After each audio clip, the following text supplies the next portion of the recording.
Have you ever seen an ancient artifact that makes you wonder about the level of technology that was available thousands of years ago? And how we only discovered it by accident recently? Well, today we're going to look at one such artifact called the Baghdad Battery. This is an ancient clay pot with a copper tube and iron rods sticking out of it.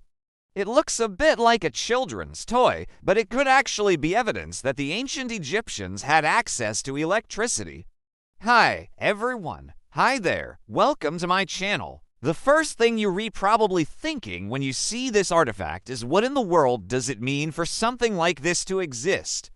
There are a lot of theories, but let's start with the simplest one. This may just be a container for scrolls or tablets. The lid would have fit in between the two prongs. The copper tube is thought to be where the papyrus would be placed. Then the iron rod would go through the hole in the lid. This would make sense because it seems to be slightly larger than the average scroll. It also seems too small to hold anything more than that. It could also be used to store tablets, which were used during the time of ancient Egypt. They were made from a type of soft stone called slate.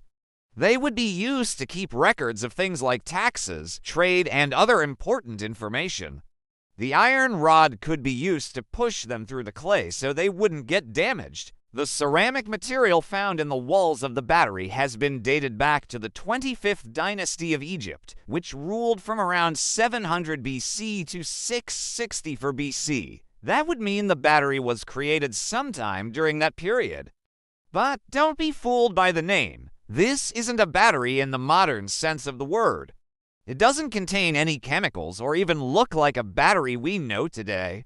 Instead, it's just a simple jar made out of clay with some metal pieces stuck inside of it. The reason why this is called a battery is because archaeologists believe it was used to generate electricity. In 1936, a team of German archaeologists unearthed the artifacts in a village near Baghdad, Iraq. They were discovered in a collection of broken pottery and scraps of metal.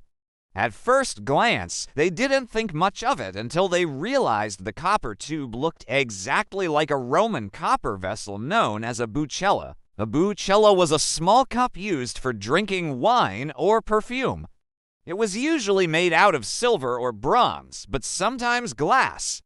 The handle was shaped like a goose's neck, and it had a spout that allowed the liquid to flow out when pouring. These cups date back to the 4th century BC, right around the same time as the Baghdad Battery.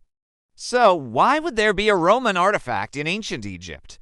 One theory is that Alexander the Great brought the beaker with him when he conquered Egypt in 332 BC. He was known for having an interest in foreign cultures and collecting their art and artifacts.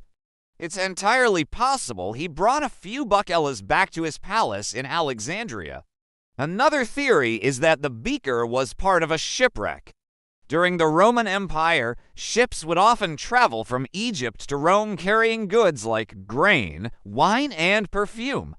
It is entirely possible that a ship carrying these items sank off the coast of Baghdad and the beakers were thrown into the water. Finally, it is possible that the beaker was simply misplaced and has nothing to do with either Alexander the Great or a shipwreck. Either way, the beaker was clearly important to the ancient Egyptians, as evidenced by the fact that it was given a burial. In most cases, everyday objects like beakers weren't buried with people, but this one was clearly an exception.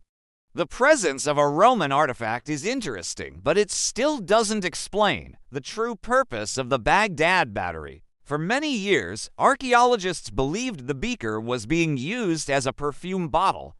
This would explain why it was buried with someone important, as perfume was a sign of wealth and power.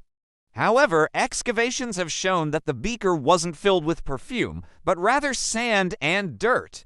This doesn't make any sense if it's supposed to be a perfume bottle. It also doesn't seem likely that the ancient Egyptians would bury something as mundane as dirt with their dead. So, what is the significance of the Baghdad Battery? Well, the answer may lie in an experiment conducted by a man named Ibrahim El-Zayat. In 2010, he was a student at Cairo University studying to be an electrical engineer. Ibrahim was intrigued by the Baghdad Battery and wanted to find out if it really was a battery. He filled the clay pot with vinegar and salt water, then inserted a zinc electrode into the copper pipe. The other end of the zinc electrode was connected to a light bulb, and sure enough, it turned on. The light bulb worked because of the chemical reaction between the vinegar and salt water and the two metal electrodes. This is the same principle that powers modern batteries. Ibrahim's experiment proved that the Baghdad battery could generate electricity, but it didn't prove that it was intended to do so. After all, it is possible that the beaker was simply being used as a container and the electricity was generated accidentally. To solve this mystery, Ibrahim decided to conduct another experiment. He replicated the conditions that the battery would have been exposed to when it was buried.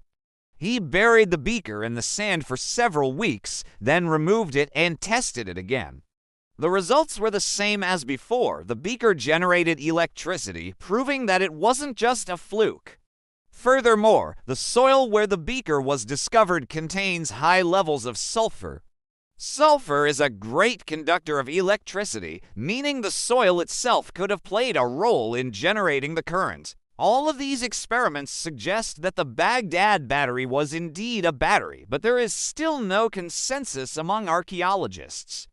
Some believe it was used to generate electricity, while others think it was simply a container. Only future discoveries will tell us for sure. It's worth noting that the Bible mentions the use of electricity in ancient times. In Exodus chapter 20 verse 18, it says that Moses came down the mountain with the 10 Commandments, and his face shone so brightly that the Israelites were afraid to come near him. This could be interpreted as Moses having access to some form of electrical energy, but it's obviously not proof. Still, it's an interesting detail that should not be ignored. One of the main reasons why many archaeologists are skeptical of the Baghdad battery is because it doesn't fit in with the timeline of human history. We know that humans have been around for hundreds of thousands of years, but only recently have we developed the ability to generate electricity. The idea that ancient humans would have had access to this technology is preposterous to many people. However, if we are willing to suspend our disbelief for just a moment, we can see that anything is possible. If the ancient Egyptians did have access to electricity, it would explain many of the mysteries surrounding their civilization. How did they build the pyramids? How did they align the pyramids so accurately? How did they create the Sphinx? It's possible that all of these structures were created using electric tools and machinery. Unfortunately, we have no evidence to support this theory, but it's certainly an interesting one. So what do you think? Is the Baghdad battery a real-life example of ancient Egyptian electricity, or is it just a coincidence? Let me know your thoughts in the comments below. Also, please remember to like and subscribe so that you never miss an exciting episode. Thanks for watching. I hope you learned something new. Now go out, explore the world, and make some memories.